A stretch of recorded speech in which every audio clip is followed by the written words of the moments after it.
수로가 없었는데 가자마자 우리 선조들이 이들한테 만들었다고 합니다. 여기 들어와서 논문사를 주고 그래서 이제 이거는 일만 네 그때 논문사에 대한 공부를 하고 있습니다. 근데 뭐 러시아 사람들이 쌀을 먹나? 빵을 먹을 것 같은데 밀가루 네. 먹을 것 같은데요? 네네네.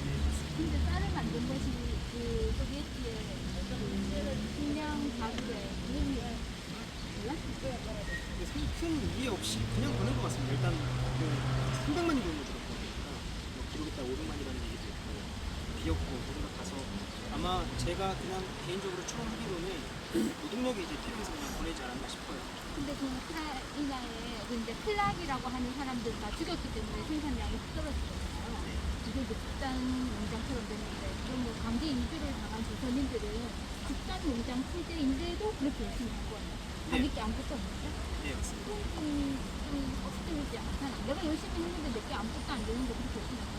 아 근데 그 안에서도 그러니까 사실 이상과 현실과의 괴리 같은데 물론 이제 이상은 공동생산 공동무리였으니까만 근데 이게 안 된다는 거죠. 이게 어설로 못 자기가 생산한 걸 전부 다 중앙에 올려서 중앙에서 다시 이제 그 말단까지 배부하는 게 아니라 웬만하면 이게 식량이니까 이게 그 듀레이션도 있고 하니까 그 올라갈 수 있는 게 한계가 있었습니다. 그래서 본인이 많이 생산하면 떨어지는 게 좀 많았다고 합니다. 그리고 그러니까 할당량만 올려보내면 나머지는 약간 좀 민감해졌다. 그 택시 기사님들 산악금 채우는 거 있잖아요. 그런 그러니까 약간의 어떤 그런 개인의 그런 거를 허용하거나 민감해지지 않는다면 그렇게 열심히 할 유인이 없을 것 같아요. 그게 인지상정이죠. 맞습니다.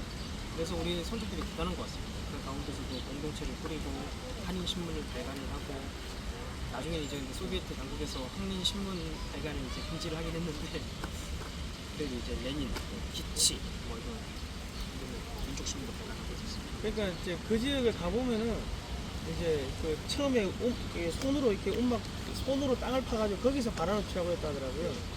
근데 우리는 그래가지고 이렇게 뭐 이렇게 몇 년을 살았다고 이렇게 생각했는데 그게 아니고 지금도 판 자국들이 있는데 이제 거기 물어보니까 이제 거기 살던 사람들 한 번 싸그리 다 죽었잖아요. 그러니까 그 사람들이 살던 뭐 마구간이나 집이나 이런 게 있을 거 아닙니까? 그러니까 처음에 이제 며칠은 이제 뭐 이렇게 해가지고 축구하니까는 손으로 땅 파고 해가지고 거기서 살다가 이제 거기 주변에 그런 빈집이 있어서 거기서 또 들어가 살고 그렇게 해가지고 이제 거기서 어느 정도 정착을 하고 그 다음에 온 사람들은 또 먼저 온 사람들이 또 이렇게 얘 빈집 있으니까 여기 와 살아 뭐 그래가지고 거기서 이제 이미 거기 살던 사람들이 다 죽고 그 없어진 빈집을 또 활용해가지고 이렇게 이렇게 거기서 이제 살아남았다 그러고 그런데 거기서 이제 또 이제 원동 감자를 계속 원동 감자 하는데 먼 동쪽에서 온 감자를 해가지고 그 와중에 고려인들이 감자 씨를 챙겨왔다. 씨를 또 챙겨온 거예요. 그래가지고 그 원동 감자에 대한 기억을 또 고려인 2세 할머니가 우리 옛날에 뭐 엄마가 뭐 어쩌고저쩌고 하면서 뭐 그런 이야기를 하는 거예요. 그러니까 고려인 2세가 거의 90이 넘었는데 그때도 살아 계시더라고요. 뭐 그러니까 그 씨를 가져가고 또 그것도 이제 자녀들 교육시키고 악착까지 산 거예요. 그냥 악착까지 그러니까 그게 이게 민족 특성인 것 같아요. 악착같이 해가지고 이렇게 벌어가 자식 공부시키고 하는데 그게 민족 특성인 것 같아요. 근데 제가 언젠가 책에서 읽었는데 책 제목은 기억이 안 나는데 그 이제 조선 그 연해주에 살던 조선 사람들이 제 강제 이주를 당해가지고 그 농사지으러 갔을 때 우크라이나 뭐 이런데 근데 그 살던 사람들이 많이 굶어 죽었지만 처음에 이렇게 이주가 됐을 때는 그냥 어디로 가는지도 모르고 맨날 이렇게 기차 타고 와가지고 나선상에서 떨어져가지고 어떻게 살아야 될지 모르는데 그 살아남아있던 몇몇 우크라이나 사람들이 도와줬대요. 그래서 그 이주를 당해온 사람과 그 현지인들의 큰 갈등 없이 이렇게 잘 섞여서 살았다고 하더라고요. 그래서 처음엔 도움을 많이 받았다고. 그리고 또 체첸 사람들이 나중에 또 그쪽에 끌려오고 해가지고 같이 왔습니다. 체첸도 끌려왔는데 체첸은 이게 농사 이런 거 할 줄 모르거든. 걔들은 이제 보면 애들이 우락부락한 게 이제 좀 이렇게 전투하고 이런 쪽이 거기 하니까 그 고려인들이 다 먹여 살린 거예요. 체첸인들. 그러니까는 이제 체첸인들이 고려인에 대해가지고 특별히 이렇게 깍듯하게 한다더라고요. 이게 막 체첸 애들이 우크라이나에는 원래 우크라이나 사람, 이주된 조선 사람, 체첸 사람 이렇게 세 가지 그룹이 살아났다고. 다 다른 데서도 왔습니다. 뭐 인구세티아에서도 오고 그러니까 카프카즈에 있는 민족들도 이제 근데 이게 참 조심스러운 거지만 스탈린이 일부러 그렇게 했던 이유는 민족을 한번 섞어서 그러니까 섞어서 그 민족들끼리는 뭉치지 못하고 그냥 그 사이에 섞여서 어떤 새로운 그룹이 생기기를 원했던 서로 거죠. 견제하기 그러니까 서로의 동질성을 네. 유지하지 못하게 네. 자기들만의 아이덴티티를 유지하지 못하게 그냥 일부러 인공적으로 섞은 거죠. 그러니까 일종의 사회적 실험, 네.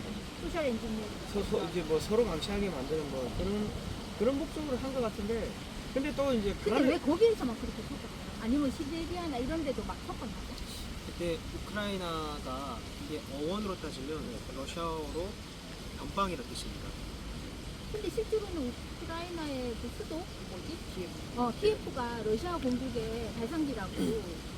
그래서 진짜 러시아 사람들은 우크라이나를 다른 나라로 생각을 안 합니다. 그러니까 자기 나라라고 생각해요.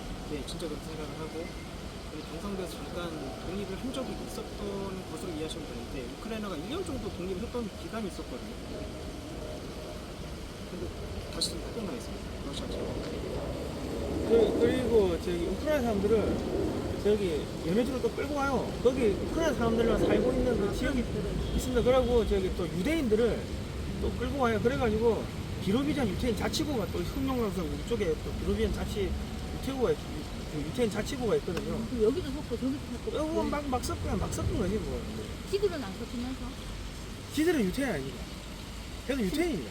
슬라브가 유태인이에요. 그러니까 레닌도 그렇고 스탈린도 그렇고. 그러니까 레닌이랑 스탈린은 유태인 맞는데 대부분의 슬라브 민족의 아이덴티티는 원래 오리진이 유태인 대통령이에요. 그건 아니잖아요. 그러니까 그 사람들이 유태인이에요. 그러니까 레닌과 스탈린이 유태인. 레닌, 스탈린 그러니까 소련을 지배했던 최고 상류층들은 다 유태인이었다 그래요. 유태인인데 우리가 유태인 하면은 여기 정통 이스라엘 그 유태인들 있잖아요. 여기 뭐 하이들 해가지고 모자 이렇게 쓰고 원리주의 그런 애들도 있고 이제 민족적으로 이렇게 유태인도 있고 이게 유태인들은 또 이제 북쪽으로 올라와가지고 그 카자흐스탄 쪽 옛날에 카자르라는 나라가 있었는데 거기에서 이제 북방 기마민족계 애들하고 또 섞여가지고 유대교를 받아들였어요 그 나라가. 그래가지고 종교를 믿는 그 보통적인 유태인은 아닌데 종교적으로 유태인. 뭐 그런 게 있는데 그게 이제 그게 그 아시케나지 주이시죠. 아시케나지 주이시가 히브리어로 독일계 유태인이라는 이야기거든. 그러니까 이게 징기스칸이 그 호라림 정권을 한다고 뭐 12세기, 13세기 뭐 서진을 하니까 얘들이 이제 놀래가지고 이제 동쪽으로 오면서 폴란드 뭐 이렇게 뭐 러시아 이쪽에 쫙 깔리게 됐는데 이제 그쪽에 있는 또 유대인들을 잡아가지고 저기 극동 연해주 쪽으로 또 보내고 막 이렇게 섞었는데 실질적으로 이 소련을 지배했던 그 상류층들은 아시케나지 주의시라고. 근데 중국에도 유태인들이 있었다고 하는데 그 사람들 왜 간 거예요? 그러니까 옛날에 그 상해 이런 데 되게 많았어. 유태인들이요. 그 옛날에 뭐 근데 저기 디아스포라 차원에서 자기 발로 간 거예요. 상해까지. 원나라 때 원나라 속 개봉에 유태인들이 많았거든요. 그 유태인들 뭐 장사하고 뭐 하면 그래도 유목이고 하니까 옛날부터 왔다 갔다 했어요. 그래가지고 저 대동강 유적에서도 그 유대인 고대 히브리어 이렇게 토기가 발견돼요. 언젠가는 그까지 왔다는 거예요. 언제인지 모르겠지만. 근데 이제 상해에 있는 그 유대인들은 뭐냐면요.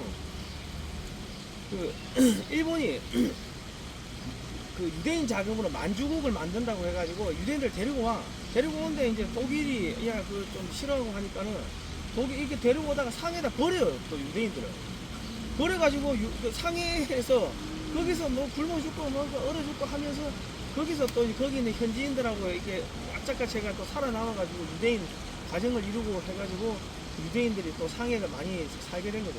그러니까 이게 유대인들이 이게 일본에 대해가지고 악이 바치는 거는 일단 자기 선조들을 거기 한번 갖다 버렸잖아요. 상해에다가 대신 때리고 갖다 버린 뭐 그런 게 하나 있고, 그리고 나중에 개방이 될 때 상해가 제일 먼저 개방된 게 거기 유대인들이 많으니까 이제 유대인 자금들이 이제 처음에 많이 들어왔다 그러고요.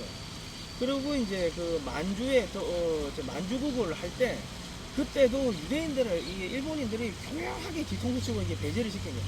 유대인 자금으로 만주국을 건설해놓고 뭐 알게 모르게 계속 이렇게 해코지하고 이렇게 배척을 시키고 하니까 일본 이 새끼들은 이거는 이게 결국은 손봐야 되는구나. 뭐 그런 심리가 이렇게 깔려 있다 그러고. 그러니까 실제로는 일본이 항복해가지고 핵폭탄을 안 써도 되는데 그때 이 억하심정들이 이렇게 깔려 있어가지고 핵폭탄을 썼다는 뭐 그런 이야기가 핵폭탄 있더라고요. 만든 사람